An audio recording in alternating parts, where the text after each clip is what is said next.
예전에 저작권 형사 고소로 합의금 장사를 하는 법무법인 변호사가 있다는 얘기를 들었다고 하는데요. 지금도 합의금 장사를 하는 법무법인이 있나요? 라고 문의를 줬습니다.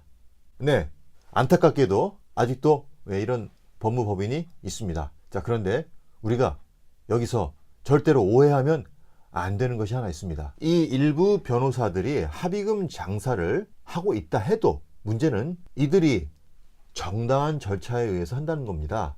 법적으로 정당하게 저작권자를 대신해서 법적 권리를 정당하게 받아서 그 업무를 대행하는 것이기 때문에 법적으로는 문제가 없습니다. 그리고 그 합의금 장사를 이야기하는 사람들, 실제 저작권 침해를 한 사람들은 우리 법에 이야기한 저작권 침해를 한 사람들이 사실 거의 맞습니다. 따라서 일단은 저작권 침해를 하지 않고 그리고 또한 걸리지 않아야 됩니다. 저작권 침해를 했기 때문에 그런 합의금 장사에 타겟이 되는 것이죠. 물론 생각보다 좀 너무 오바했다라고 하는 여론이 많은 게 사실입니다. 아마 이런 이야기를 들으면 몇몇 분들은 다 공감하실 텐데요. 어쨌든 중요한 것은 우리 스스로가 주의하지 않으면 큰 돈이 합의금으로 나갈 수도 있기 때문에 조심해야 됩니다. 특히나 사업체를 꾸리고 있는 대표님들 굉장히 주의해서 이 저작물 관리를 해야 됩니다. 대기업 같은 경우는 라이선스 관리를 잘 하고 있는데 소규모 중소기업은 이런 관리를 못하고 있는 경우가 많이 있기 때문에 좀 더 신경 써서 관리를 해야겠습니다.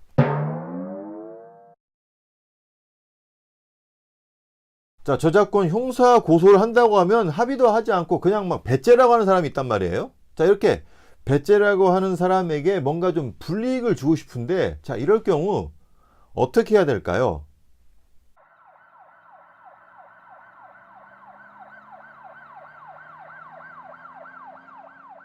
제가 한 달에 한 번 정도 우리 한국저작권위원회에서 진행하는 교육 프로그램에 꼭 참가하는 게 하나 있는데요. 어떤 거냐? 바로 이 내용입니다. 저작권 교육조건부 기소유예제 교육. 자, 이 내용은 우리 한국저작권위원회에서 1년 동안 저작권 침해로 인해서 고소를 당한 사람들 중 8시간 저작권 교육을 받는 조건으로 해서 이렇게 기소유예제 형태의 처분을 받는 사람들 대상으로 교육을 합니다.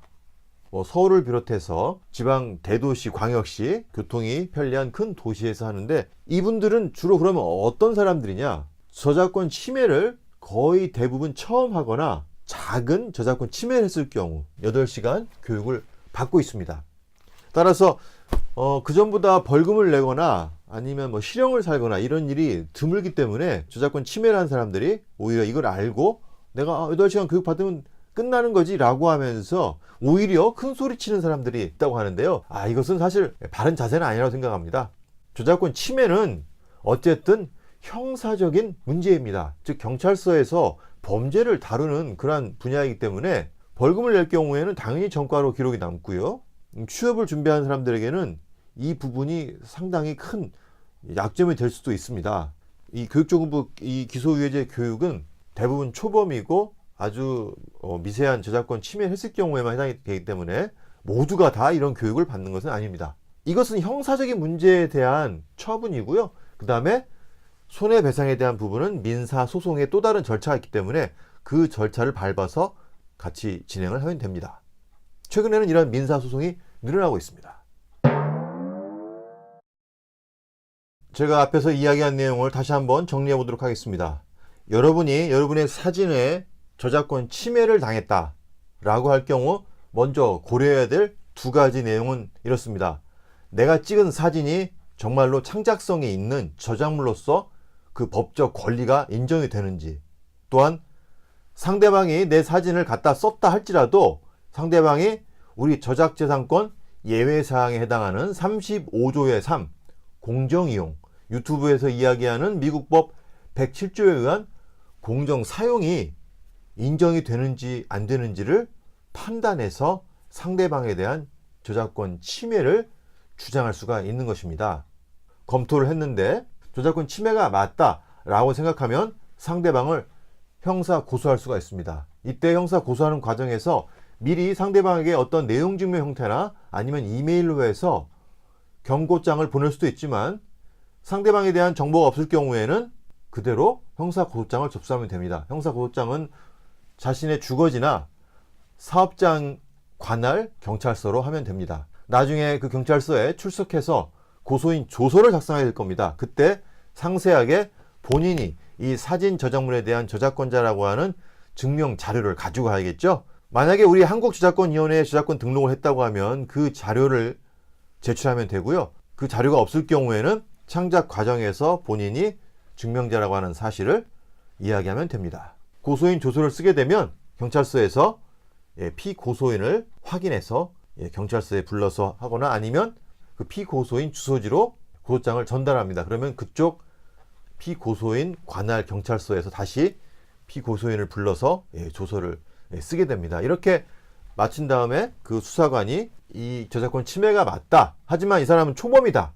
이럴 경우에는 교육조건부 기소유예제 교육 형태로 해서 검찰에 송치할 수도 있고요. 아니면 뭐 벌금을 내게 한다든지 심할 경우에는 또 실형을 할 수도 있게끔 이렇게 하고 있습니다. 하지만 통계로 봤을 때 거의 85%, 거의 90% 정도는 교육조건부 기소유예제 교육으로 끝나는 것 같습니다.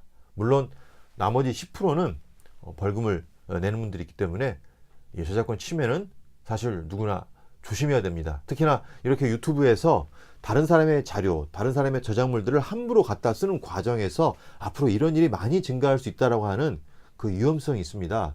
그래서 우리가 다른 사람의 저작물을 이용하는 거, 이거 함부로 쉽게 생각해서는 안 됩니다. 항상 기본적인 출처 표시는 완벽하게 한 상태에서, 그리고 내가 공정이용의 형태로 다른 사람의 저작물을 썼을 때 법적으로 문제가 안 되는 것인데, 그러한 형태가 아니라 무조건 그냥 자신의 컨텐츠를 빛내기 위해서 그냥 막 썼을 경우에는 공정이용이 인정이 되지 않기 때문에 저작권 침해 가능성이 높다. 그런 부분을 조심해야겠습니다. 자, 오늘은 사진 저작권자로서 자신의 저작권 보호를 어떻게 할 것이고, 그리고 형사 절차를 어떻게 밟는지 그 이야기를 간단히 진행해 봤습니다. 함께 봐주신 여러분들 고맙습니다. 그럼 다음에 또 새로운 내용으로 업데이트 하도록 하겠습니다. 지금까지 저의 이 영상을 봐주셔서 아주 고맙습니다. 여러분들의 구독이 저에겐 엄청난 힘이 됩니다. 도와주십시오. 안녕히 계십시오. 고맙습니다.